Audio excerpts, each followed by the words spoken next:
আল্লাহ পাক নিজেও এই কথা বলেছেন সূরা সদের মধ্যে, ওয়া কালিলুম মিন ইবাদিয়াশ শাকুর, আমার শুকরগুজার বান্দা খুব কম হবে। অন্য একটা জায়গাতেও আছে।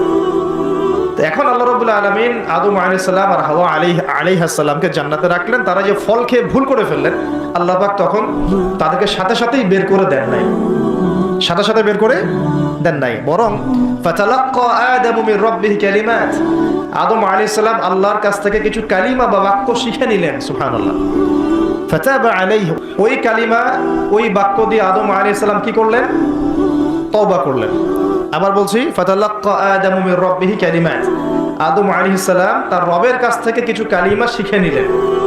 ফাতাবা আলাইহি, ওই কালিমা দিয়ে আল্লাহ রাব্বুল আলামিনের কাছে তিনি তওবা করলেন। ইন্নাহু হুয়াত তাওয়াবুর রহিম, এবং আল্লাহ পাক তওবা কবুল করে তাকে মাফ করে দিলেন। ওই বাক্যটা কি ছিল সেটা একটু শুনি।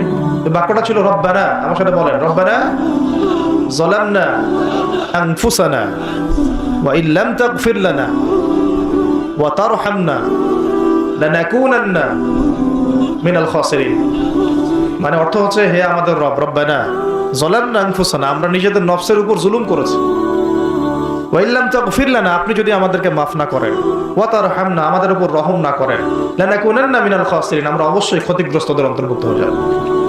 এই কালিমা শিখলেন কে? আদম আলাইহিস সালাম তার রবের কাছ থেকে। এই কালিমা, এই দোয়া দিয়ে তিনি তওবা করলেন, আল্লাহ রাব্বুল আলামিন তাকে মাফ করে দিলেন। তবে তিনি বলে দিলেন আর জান্নাতে থাকা হচ্ছে না। কুল নাহবিতু মিনহা জামিআ, আল্লাহ বলেন তোমরা এখন সবাই পৃথিবীতে নেমে যাও। ফাইম্মা ইয়াতিয়ান্নাকুম মিন্নি হুদান, নেমে যাও পৃথিবীতে, কিন্তু জেনে রেখো পৃথিবীতে আমার পক্ষ থেকে তোমাদের কাছে হেদায়েত যাবে। কি যাবে? হেদায়েত মানে আসমানি কিতাব, নবী রাসূল, আসমানি কিতাব, নবী রাসূল, এগুলো আসবে তোমাদের কাছে।